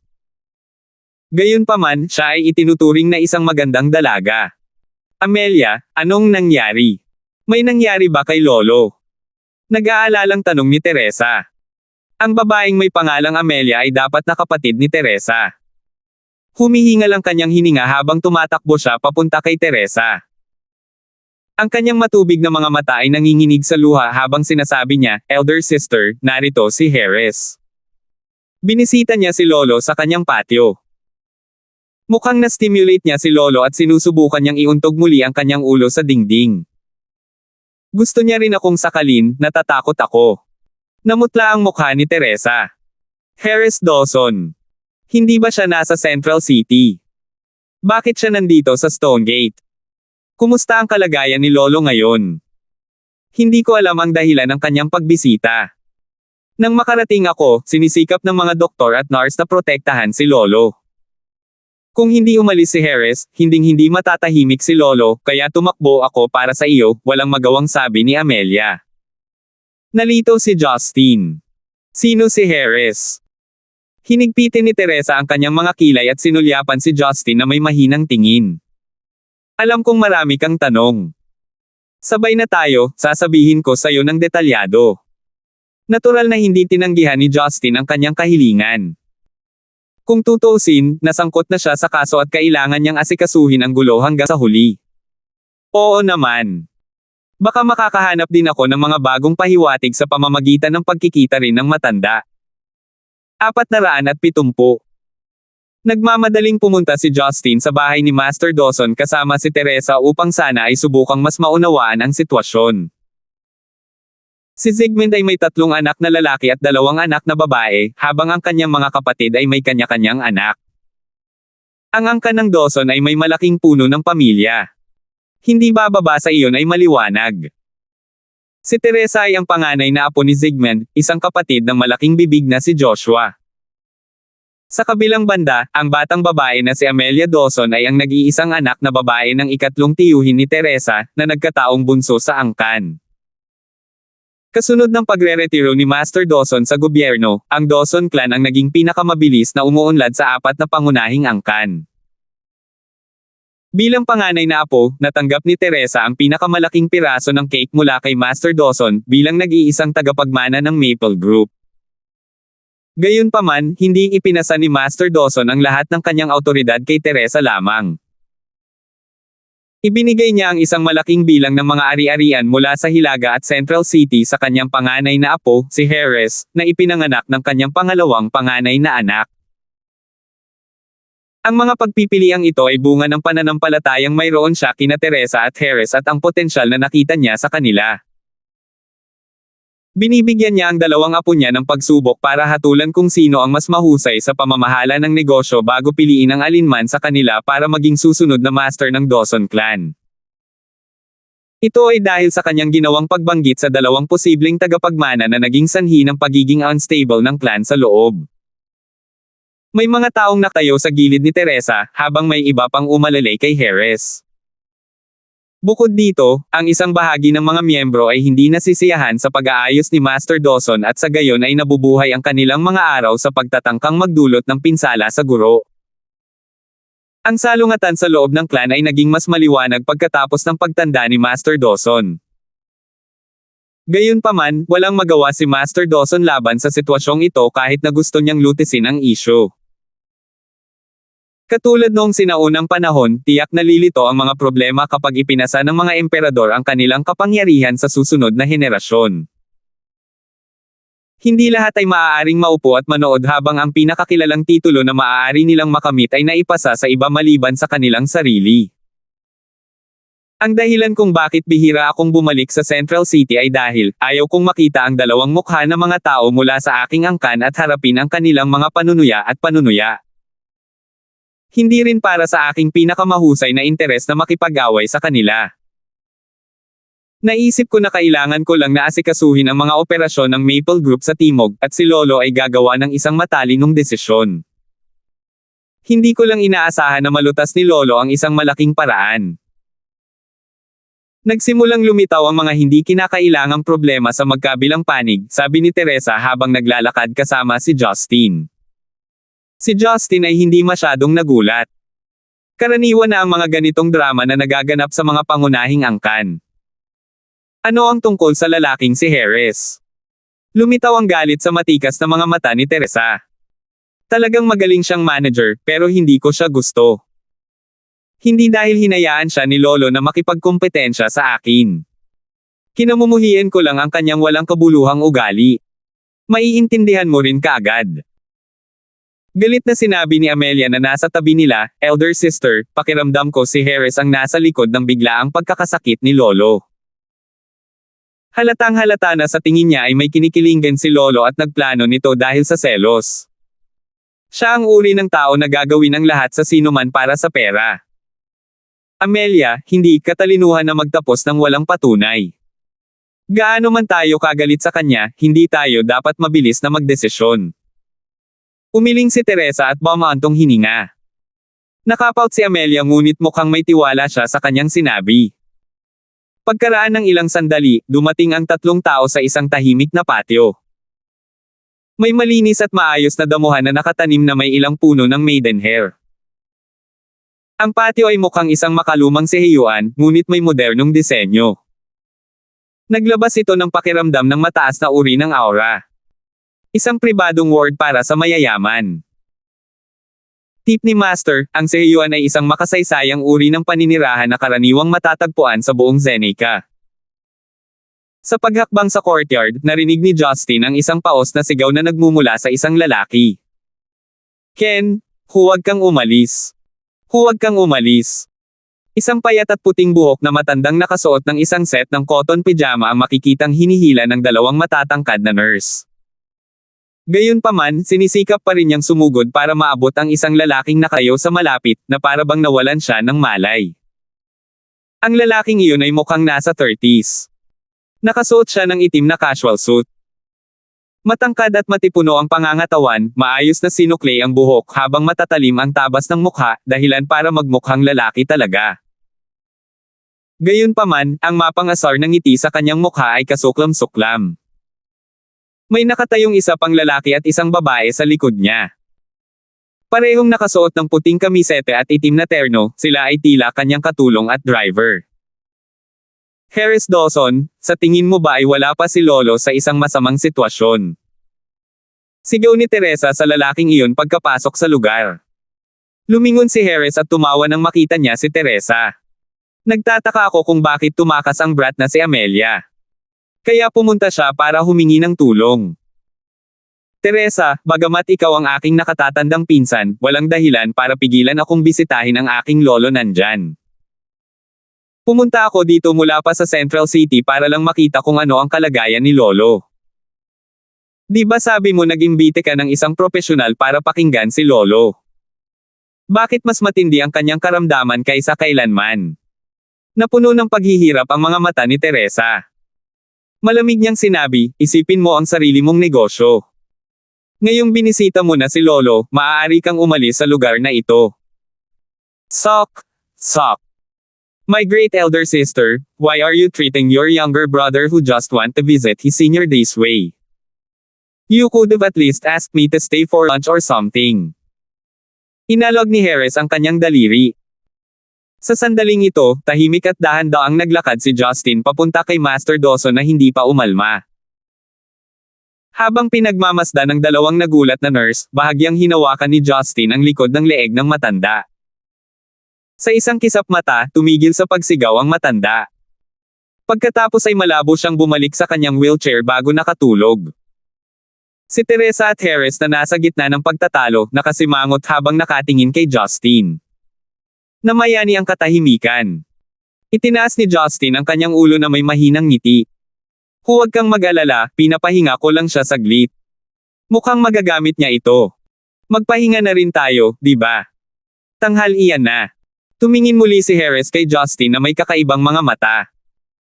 Ngumiti siya ng kakaiba at sinabing, nagtataka ako kung bakit hindi nakahanap ng lalaki si elder sister sa loob ng maraming taon. Kaya, ito ay dahil gusto niya ang mga bata. Anak, nag-aaral ka ba ng tradisyonal na Zen-Aiken medicine? Nataman mo ba ang kanyang acupuncture point? Ikinaway ni Justin ang kanyang kamay. Isipin mo kung ano ang gusto mo. Di ba sabi mo gusto mong dito mag-lunch? Tara na. Isang masamang ngiti ang pinakawala ni Harris. Kawili-wili. Ngunit wala na ako sa mood para kumain. Sigh. Nawalan ako ng gana matapos makita ang pinakamamahal kong lolo na ganito. Dapat mong samahan ang aking nakatatandang kapatid na babae at bigyan siya ng aliw. Pagkatapos niyang magsalita, lumingon siya kay Teresa. Elder sister, napansin ko na mas maganda ang lugar na ito kaysa sa Central City. Napakasariwa ng hangin dito. Hindi katakatakang malinaw at basang-basa ang balat mo. Sa palagay ko ay magtatagal pa ako dito at bibisitahin si Lolo ng mas madalas. Pagkatapos ay sinenyasan ni Harris ang lalaki at ang babae sa likod bago umalis ng hindi lumilingon. Tinitigan ni Amelia ang figure ni Harris nang umalis siya. Napatapak siya ng malakas sa lupa upang ipahayag ang kanyang galit at kawalan ng magawa. Tahimik na kinagat ni Teresa ang kanyang labi bago lumapit kay Justin. I'm sorry. Palagi naman siyang ganyan, please wag kang magagalit. Siyempre hindi ako galit. Masasabi ko na siya ay isang lehitimong masamang tao, ngunit nakikita ko ang mga taong tulad niya na mas katanggap-tanggap kaysa sa mga mapagkunwari, sabi ni Justin na may nakaka-relax na ngiti. Sinabi ni Teresa, buntong hininga, palagi kang walang pakialam. Walang kakulangan ng mga taong tulad ni Harris sa angkan, habang ang mga mapagkunwari na labis mong hinahamak, ay nasa buong angkan din. Kaya naman hindi ako mapakali. Kinailangan kong gumugol ng maraming pagsisikap upang ilipat si Lolo sa Stonegate para gamutin. Nag-aalala ako na baka magalit si Lolo at ang iba pa sa kanyang mga huwang at ng iba pa. Ang mga relasyon sa Central City ay sobrang komplikado at magulo. Tumango si Justin at naglakad-lakad sa looban. Biglang huminto sa paggalaw si Justin nang nasa tabi siya ng isang haligi. Ang haligi ay ginawa gamit ang purong kahoy na camphor na nagkakahalaga ng 1 tonelada. Mayroong kahit na mga tula sa anyo ng Zen icon calligraphy na nakaukit sa ibabaw na ginagawa itong mukhang medyo classy. Hindi pinansin ni Justin ang mga tula. Inabot niya ang kanyang kamay at itinulak ang haligi gamit ang kanyang daliri. Sa wakas, nabasag niya ang isang maliit na piraso. Dahil tinitigan ng iba pa na walang kaalam-alam, tinanggal ni Justin ang isang maliit na piraso ng kahoy mula sa haligi. Ngumiti si Justin. Sa likurang bahagi ng piraso ng kahoy, mayroong isang bagay na parang pandikit, na may nakadikit na maliit na kulay pilak na steak. Iyon ang eksaktong bagay na natuklasan ni Justin sa silid ng yumaong Profesor Andrea, isang kagamitan sa pakikinig. 471. Bagaman ito ay mahusay na nakatago, ang aking paningin ay magpapatunay na mas mahusay sa dalawa, sabi ni Justin habang siya ay humajejek bago kumandat kay Teresa, na para bang nanalo siya sa isang larong tago-taguan. Inilibot ni Teresa ang kanyang mga mata. I can't believe you are still in the laughing mood. Kung kahit na ang lugar na ito ay may kagamitan sa pakikinig, ibig sabihin ba ay ang aking kumpanya, bahay, at iba pang mga lugar ay nabubulok din. Tumango si Justin. Ito ay hindi masyadong malayo upang isipin ito. Huminga ng malalim si Teresa. Sa mataas na inaasahan, nagtanong siya, tutulungan mo akong mahanap sila, hindi ba? Napakamot ng ulo si Justin. Kaya ko, pero kahit ako magtatagal. Mag-lunch muna tayo, gutom na ako. Si Teresa ay walang magawa sa ugali ng lalaking iyon. Kahit papaano ay may gana pa rin siyang mananghalian sa ganitong sitwasyon kapag may nangyayaring ganito. Si Amelia Dawson na mukhang nagulat at nakikiusyoso ay nagtanong, Elder sister, ang iyong kaibigan ay malamang na isang woodpecker sa kanyang nakaraang buhay. Ako ay humanga na nahanap niya ito. Si Justin na may hindi kapani-pani walang pandinig, halos matamba bilang resulta. Ngunit ang mga salita ni Amelia ay nagawang pasayahin si Teresa, na naging sanhi ng isang ngiti sa kanyang mukha. Sa ilalim ng utos ni Teresa, pinabalik ng dalawang NAR si Master Dawson na natutulog pa sa kanyang wheelchair pabalik sa kanyang silid.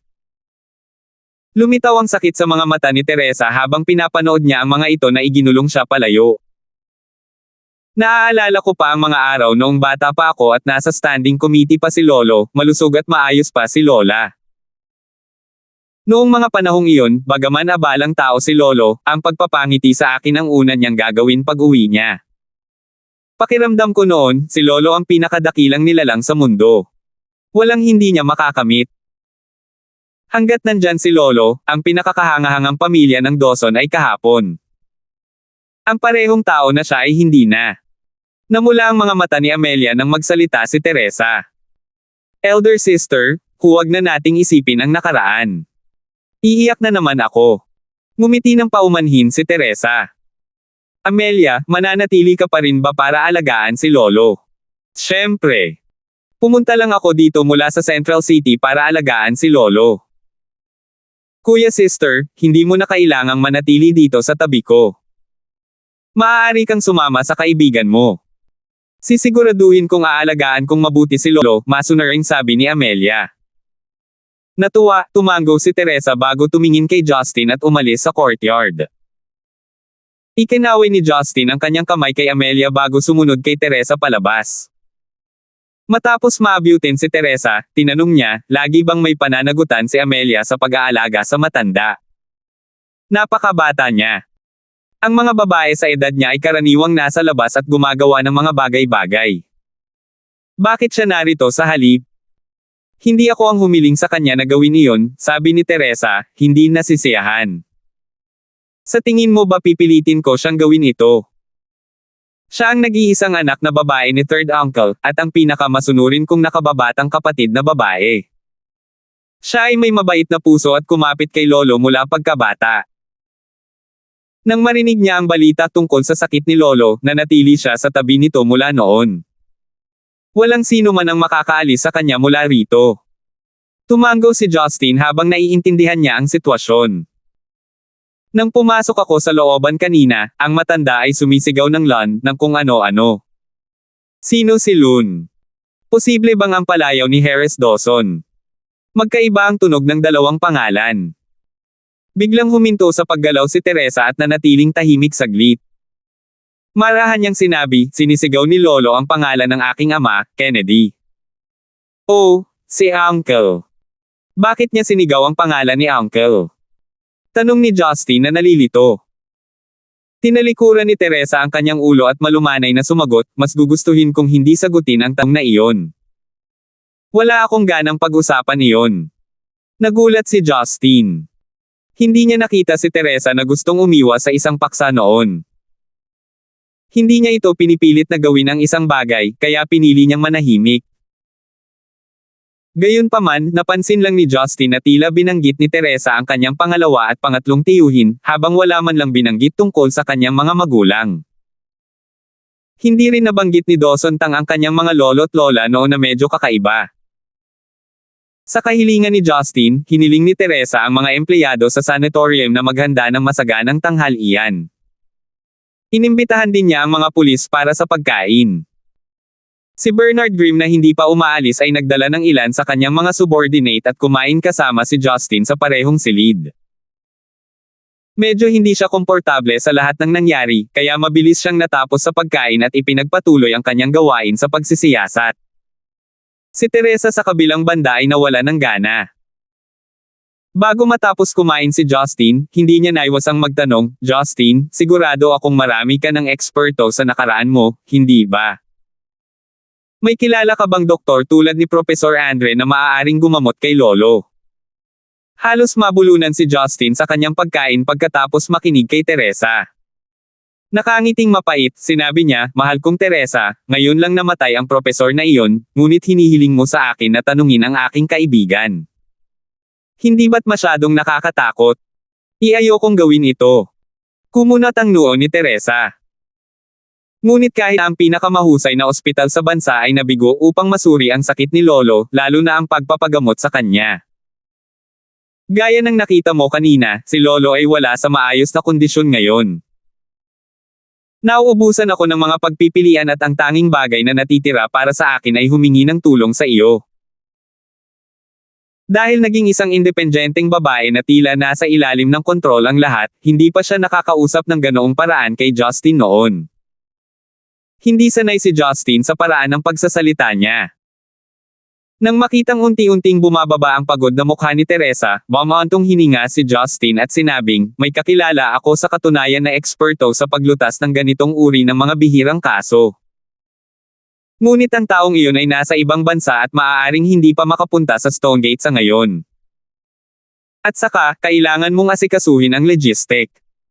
Makikipag-chat ako sa taong iyon. At bibigyan ka ng sagot. Sa sobrang tuwa, itinaas ni Teresa ang kanyang ulo at sinabing, talaga. Magiging mahusay iyan. Saang bansa galing ang profesional na iyon? Kailangan mo ba akong magpadala ng sundo sa kanila? Sisiguraduhin kong hindi na mauulit ang parehong bagay. Magtatalaga ako ng malaking bilang ng mga bodyguard na mag-aalaga sa kaligtasan ng iyong kaibigan. Ngumiti si Justin at sumagot, ibibigay ko iyan. Medyo espesyal ang taong iyon. Malalaman mo ito sa lalong madaling panahon, sa tamang panahon. Mas mabuti kung tapusin mo na ang iyong pagkain ngayon. Kung magpapatuloy ito, tiyak na babagsak ka bago matapos ang matanda. Napansin din ni Teresa na sobra siyang nasasabik. Namumula, pinakita niya ang kaunting hiya sa kanyang matikas na mukha bago masunaring ginalaw ang kanyang mga chopstick. Matapos harapin ang usapin sa sanatorium, sinundan ni Justin si Teresa sa punong tanggapan ng Maple Group gaya ng ipinangako. Pangalawang beses na niyang pumunta sa opisina niya. Inaasahan, nahanap niya ang isang kagamitan sa pakikinig sa ilalim ng mesa ng kanyang opisina. Ito ay ang eksaktong kaparehong modelo gaya ng nakita kanina. Takot na takot si Teresa, dahilan para nanlamig ang kanyang mukha. Sa kabutihang palad ay walang anumang mga lihim na pang-industriya kamakailan. Kung hindi, ang mga kahihinatnan ay magiging malubha. Naniniwala ako na hindi nila sinusubukang saktan ang iyong kumpanya na kung sino man ang gumawa nito, ay hindi gustong saktan ang iyong kumpanya. Sino man na may access sa ganitong uri ng mga device sa pakikinig ay hindi gagamitin ang mga ito para sa hindi gaanong mahalagang layunin, sabi ni Justin. Habang binabalak ni Teresa na dalhin si Justin upang suriin ang kanyang bahay, ang isa sa kanyang mga katulong ay nagmamadaling pumasok sa opisina ng balisang. "Boss, nakipag-ugnayan lang sa amin ang isang law firm sa pamamagitan ng telepono." Labis silang nagalit matapos malaman ang pagkamatay ni Profesor Andre. Isinasaalang-alang na nila ngayon ang pagsasampa ng internasyonal na kaso sa Maple Group. "Boss, ang Johns Hopkins University ay nagkaroon ng impluwensya na higit sa maiisip namin. Maraming mga ospital at kilalang individual ang malapit na nauugnay kay Profesor Andre. Kung hindi tayo makakahanap ng solusyon sa problema, tiyak na mag-aalala ang lahat," sabi ng katulong sa lalong madaling panahon. Si Teresa ay nababagabag na sa iba't ibang bagay na nakakasakit ng ulo. Matapos makinig sa kanyang katulong, malamig siyang ngumiti at sinabing, "Haharapin natin ang kaso kung nais nilang magsampa ng isa. Kami ba ang naglason sa kanya? Bakit sisihin ang mga biktima? Pumunta at makipagkita sa kanila sa aming abogado. Gumamit ng anumang paraan na kinakailangan upang makita na ito ay tapos na." Medyo natigilan ang katulong. Hindi pa niya nakitang ganito katatag ang amo nito. Pero hindi siya naglakas loob na magsalita kaya mas pinili niyang umatras. Tinapik ni Justin ang balikat ni Teresa. "Huwag mong masyadong pag-isipan ito. Hindi sila mananalo sa demanda." Tiningnan siya ni Teresa na may pagdududa. "Bakit? May kakayahan nga silang aidmande tayo. At kung hindi natin alamin ang dahilan, malamang na tayo ang matatalo. Sabi ko hindi nila ito mananalo kahit anong mangyari. Sa isang dahilan lang dahil sabi ko nga," nakangiting sabi ni Justin. Sa wakas ay nagpakita si Teresa ng ngiti sa kanyang mukha. Inikot niya ang kanyang mga mata, sinabi niya, "Pumunta tayo sa aking bahay." Naramdaman ni Justin na siya ay naging pansamantalang sekretarya ni Teresa ngayon. Sinundan niya si Teresa kahit saan at sinunod ang utos ng amo. Nang dumating siya sa bahay ni Teresa, napagtanto ni Justin na bagamat ilang beses na siyang pumunta rito, ito ang kanyang unang pagkakataon na pumasok sa lugar. Ang maayang pinalamutian na living hall ni Teresa ay napuno ng kaaya-ayang halimuyak. Dahil si Teresa at ang kanyang anak na si Dawson Tang ay nanatili sa lugar na iyon, natural itong malinis. Tumingin si Justin sa paligid. Wala si Dawson Tang sa bahay, di ba? Bakit? Mismo na ba ang anak ko? Biro ni Teresa. Tama ka, hindi siya. Ang pagsusulit sa pasukan sa kolehiyo ay darating sa loob ng 3 buwan. Sasagutin ko siya sa susunod na bagong taon kung maglakas loob siyang laktawan ang paaralan ngayon. Mapait na ngumiti si Justin. Hindi na kailangang maging mahigpit, di ba? Hindi na bata si Dawson. Ang kanyang maturity index ay tumaas ng malaki sa nakalipas na ilang buwan. Tumango si Teresa at sinabing, "Nakalimutan ko na sana iyon kung hindi mo babanggitan." Talagang lumaki ang babaeng iyon pagkatapos mong makilala ka. Naisip ni Justin, sigurado iyan. Naranasan na niya ang pagitan ng buhay at kamatayan noon, lalo pa ang 2 beses nang umalis siya sa bahay. Matapos hanapin ang living hall ni Teresa, umakyat si Justin at naglakad-lakad. Bagamat ang bahay ay may isang komplikadong istruktura na nagpahirap sa paghahanap ng mga aparato, batay sa mayamang karanasan ni Justin, nagawa niyang mahanap ang 2 kagamitan sa pakikinig mula sa isang lampara at isang peking bokeh. Pinagmasdan ni Teresa ang 2 maliliit na bagay na kahit papaano ay napunta sa kanyang tahanan. Hindi niya napigil ang bumulong-bulong, "Wala akong masyadong bisita. Iilan lang sa mga empleyado ko ang nakapunta dito dati. Kami ng anak ko ay nanatili rito sa lahat ng oras." Ito ba ay mga kagamitan sa pakikinig na itinanim ng isang taksil mula sa aking kumpanya? Hindi sa tingin ko. Inihagis ni Justin ang 2 maliliit na bagay na kulay pilak. Sinabi niya, ang iyong bahay ay hindi masyadong nababantayan at wala kang masyadong maraming security feature sa lugar na ito. Ang isang profesional na especially iya ay nangangailangan lamang ng ilang segundo upang makapasok sa iyong anti-theft door. Sumimangot si Teresa. Nalilitong sabi niya, ngunit kung ang taong iyon ay maglakas loob na pumatay gamit ang gayong kahangahangang paraan, bakit si Professor Andre lang ang target?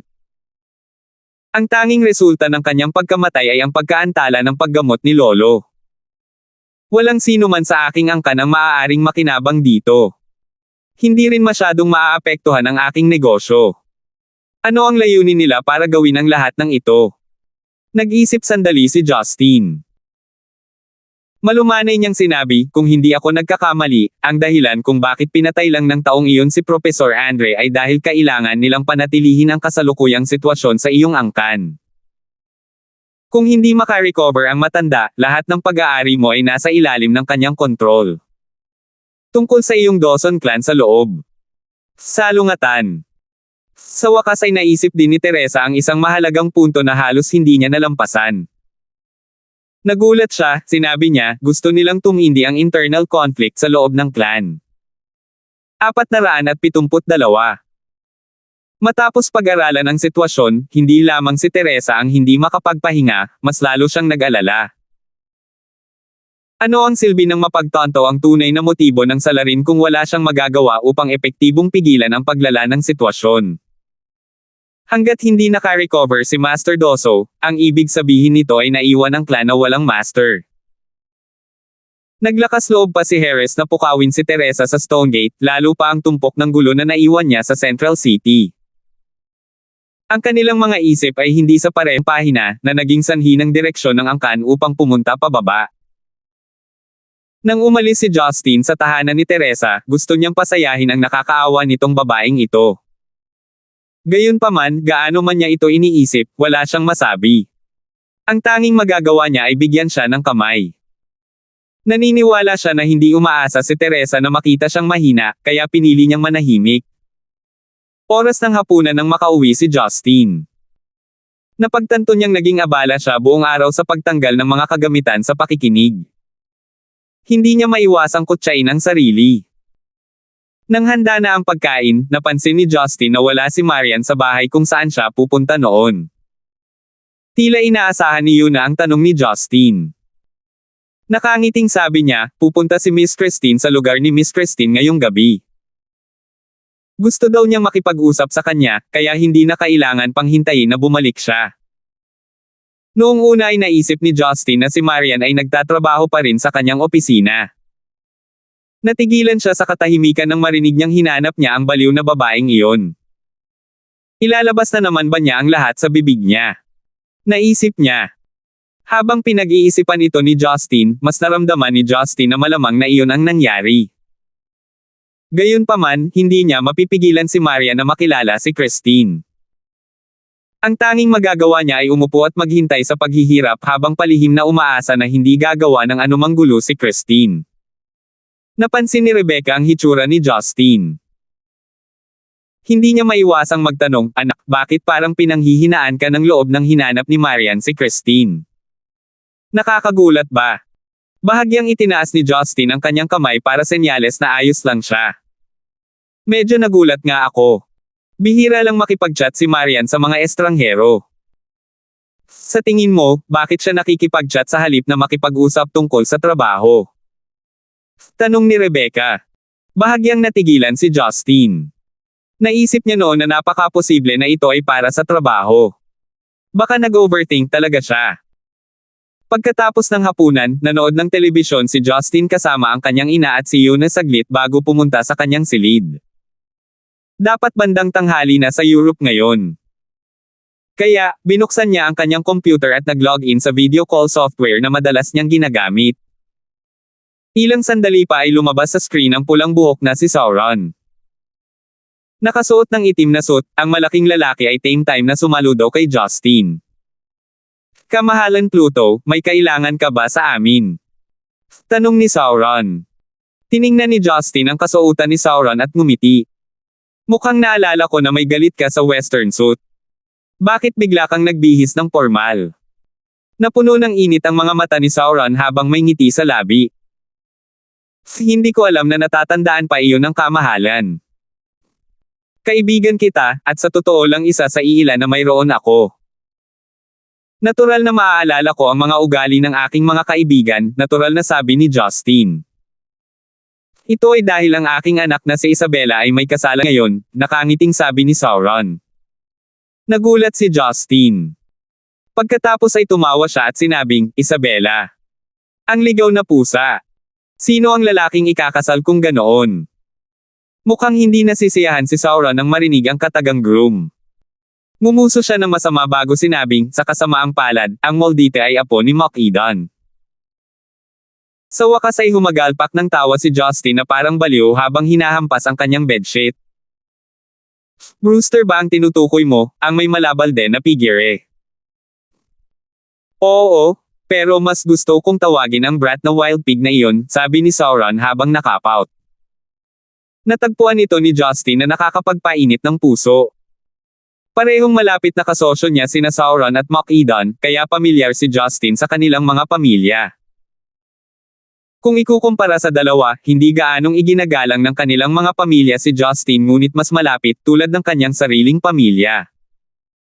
Sina Isabella at Brewster ay parehong itinuturing na kanyang mga junior. Bagamat halos magkasing edad sila ni Justin, hindi niya maiwasang masiyahan ng ipaalam sa kanya ang kanilang kasal. Hihilingin ko kay Ron na maghatid ng regalo sa ngalan ko, diretsyong sabi ni Justin. Sauron, you and Mock-Edan have disappointed me so. Bakit hindi niyo sinabi sa akin ang tungkol sa isang bagay na napakahalaga? Hindi ba ako itinuturing na kamag-anak ng dalawa? Naantig si Sauron at sinabing, syempre hindi. Kamahalan Pluto, kung hindi dahil sa iyo, ako at ang aking pamilya ay napatay na ng mapahamak na militar ng Britanya. Ikaw ang nagbigay sa akin ng pahintulot na mabuhay hanggang sa petsang ito, at pinahintulutan ang aming pamilya na mamuhay ng mapayapa. Ikaw ang aming pinaka-iginagalang na kamag-anak. Mock-Edan, at hindi ko sinabi sa iyo ang tungkol dito sa Europa dahil hindi namin nais na maglakbay muli doon sa Europa. Shifts kung dapat mong piliin na bumalik pagkatapos lamang ng isang taon na magdadala lamang sa iyo ng problema. Hindi mo kailangang isaalang-alang ang mga problemang ito sa totoo lang. Mapait na ngumiti si Justin. Pupunta ako sa Paris sa susunod na buwan para dumalo sa isang fashion week. Kahit na nag-aalala kayo ni Mock-Edan sa akin, kailangan ko pa ring bumisita sa Europe sa lalong madaling panahon. Agad na nanlaki ang mata ni Sauron sa gulat. Nagulat siya na dadalo si Justin sa ganoong event. Hindi na binanggit ni Justin ang tungkol doon at pinag-usapan ang pangunahing paksa. Sauron, I actually need your help today to check something. It is not urgent of course. You may enjoy first your daughter's wedding. Kamahalan, mangyaring ipaalam sa akin kung ano ang dapat kong gawin. Nabawi ni Sauron ang pagiging istrikto niya. Kailangan kong suriin mo ang American-made listening device na MLK-760. Tingnan kung ano ang mga channel ng pagbebenta nito noon, lalo na ang Zeneca. Mangyaring tulungan akong suriin kung nakapasok na ito sa black market anumang oras, sabi ni Justin. Kumunat ang noo ni Sauron. Kamahalan, naniniwala akong nasa akin ang sagot sa iyong tanong. Oh. Bahagyang kumunat ang noo ni Justin. Kaya ito ang nangyari. Sinubukan talaga naming bilhin ang MLK-760 mula sa FBI sa pamamagitan ng isang espesyal na channel, ngunit nabigo. Iyon ay dahil ang modelo ay ganap na kontrolado ng militar. Kung nais ng Zeneca na ma-access ang isang bagay na ganoon, ang tanging paraan na ito ay magiging posible kahit malayo ay kung sila ay bumuo ng isang kontrata sa militar, seryosong sabi ni Sauron. Napuno ng pagmumuni-muni ang mga mata ni Justin. Tumango siya at nagpakita ng ngiti. Sige, yun lang ang gusto kong itanong. Dapat dumalo ka sa kasal ni Isabella. Naway mabuhay ka sa kaligayahan. Hindi yung tipong madaldal si Sauron. Pagkatapos magpaalam kay Justin, lumabas siya sa video call. Nag-isip sandali si Justin bago tumawag sa isa pang video address. Naghintay siya ng mahigit 5 minuto bago nakatanggap ng sagot. Nang makakonekta ang tawag, lumabas sa kanyang screen ang isang blonde na babae na nakasuot ng puting royal lace dress. Ang harap at likuran ng babae ay nagbigay sa kanya ng perpektong figure. Ang mga daluyan ng dugo ng isang tao ay lalawak kapag nakikita ang kanyang mga hubog. Siya ay walang iba kundi si Jane. Si Jane ay lumitaw lalo na nalulugod na makontak ni Justin. Nag-uuma po ang excitement sa kanyang flawless na mukha. Sinukli niya ang kanyang blonde at medyo kulot na buhok sa likod ng kanyang ulo, dahilan upang ipakita sa kanya ang eleganteng aura ng isang prinsesa. May marangyang kama sa likod ni Jane. Napuno ng maliwanag na liwanag ang silid sa paligid niya. Ito ay, malinaw naman, ang kanyang silid. Mahal kong Justin, ano ang nangyari na nagpasaya sa iyo sa iyong tawag? Mamimiss ko ito kung hindi ako pumunta sa aking silid upang kunin ang aking magandang hairpin, nakangiting sabi ni Jane. Hinangaan ni Justin ang hitsura niya saglit bago sinabing, kung ganito ang pananamit mo, maaakit mo ang lahat ng atensyon mula sa nobya na si Isabella. Oh, alam mo. Nagtatakang tanong ni Jane. Akala ko binalak ni Sauron at Makida na itago ito sa iyo. Sinabi ba sa iyo ng kasambahay mong si Ron ang tungkol dito? Ngayon ko lang nalaman, ngunit hindi ito ang punto. Kailangan ko ng tulong mo para sa ibang bagay, sabi ni Justin. Nagpout si Jane. Alam kong mahahanap mo lang ako kapag kailangan mo ng tulong. Ang boring. Sige, sabihin mo sa akin kung ano ang gusto mo at babalik ako sa pagiging bridesmaid. Isang walang magawang ngiti ang pinakawala ni Justin. Pagkatapos ay ipinaliwanag niya ang sakit na mayroon si Master Dawson at ang mga serye ng mga kaganapan kasama na kung paano pinatay si Professor Andre. Pagdating sa pagsasaliksik ng mga sakit sa pag-iisip, naniniwala akong walang mas mahusay kaysa sa iyo sa mundo. Kung tutuusin, nagawa mong kontrolin ang kabaliwan sa loob ko. Kaya sa palagay ko ang pagpapagamot sa iyo ni Master Dawson ay ang pinakamahusay at tanging pagpipilian. Siyempre, alam ko na talagang abala ka sa pakikitungo sa iyong mga mag-aaral at iba't ibang research conference. Hindi ko inaasahan na dadating ka kaagad. Pero kung sa tingin mo ay hindi mo kayang tanggapin ang isang tao na hindi mo kayang tanggapin ang gawaing ito. Sapat na. Hindi ako tatutol, sabi ni Justin. Medyo nalungkot si Jane sa Noel. Nako, patay na si Andre. Magaling siyang mag-aral, kahit medyo matako. Huwag kang mag-alala, Justin. Pupunta ako ng personal. Sa wakas ay nagkaroon na ako ng pagkakataon na makita ka sa Zenica, bakit ibibigay ito sa iba? Awkward na ngumiti si Justin. May sinasabi akong seryoso. At ganoon din ako. Nakangiting commendat si Jane. Bibili ako ng flight ticket papuntang Zenica pagkatapos dumalo sa kasal ni Isabella. Kailangan mo akong sunduin sa oras na iyon. Walang problema. Ngunit pagkatapos ng isang napakasamang bagay na nangyari kay Andre, ang iyong kaligtasan ay pinakamahalaga. Hindi ko nais na mapahamak ka sa pagtulong sa aking kaibigan, seryosong sabi ni Justin. Hindi ka rin ba naruroon? Siguradong paprotektahan mo ako. Katulad ng ilang taon na ang nakalipas noong una tayong magkita. Hindi ba't binantayan mo rin kami ng maayos ng aking ina? Tanong ni Jane nang makaramdam siya ng nostalgic. Ibinuko ni Justin ang kanyang bibig at may gustong sabihin, ngunit nagpa siya na itago ito sa kanyang sarili sa wakas. Nakangiting sinabi niya, imposibleng nasa tabi mo ako sa lahat ng oras. Humalaklak si Jane. Huwag kang mag-alala tungkol dito. I have my ways, as do you. Wala ka bang tiwala sa akin? Isa ako sa pinakamatalinong babae sa mundo. Oo, tama ka. Sumang-ayon si Justin at tumango. Malapit ka rin sa the Johns Hopkins University, di ba? Sabihin sa kanila na huwag gumawa ng malaking kaguluhan tungkol sa pagkamatay ni Andre at pigilan silang magsampa ng kaso. Bibigyan namin sila ng isang kasiyasyang paliwanag sa takdang panahon. Tumango si Jane. Naiintindihan ko. Huwag kang mag-alala, marami silang importanteng partnership sa akin. Hindi sila maglalakas loob na suwayin ako. Naramdaman ni Justin na wala na siyang ibang dapat gawin pagkatapos niyang pakinggan ang sagot niya. Sa katunayan, naghahatid lang siya ng mensahe sa daan. Hindi siya handang maupo doon at maging bahagi ng buong paglalakbay. Ang pagsisikap na tulungan si Teresa ay hindi karapat-dapat na banggitin kay Teresa. Gayunpaman, sa mga tagalabas, ang serye ng mga pagkilos na ito ay isang napakahirap na gawain. Pagkatapos magpaalam kay Jane, pinatay ni Justin ang kanyang computer, at nakaramdam ng katahimikan sa kanyang madilim na silid. Nagkaroon tuloy siya ng ideya na nagpasample sa sarili niyang noo.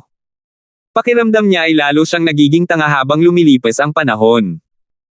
Bakit siya naaawa na hihiga sa sarili niyang kwarto samantalang dalawa sa mga babae niya ang magkapitbahay? Mahirap ba talaga para sa kanya na tumalon sa isang pader?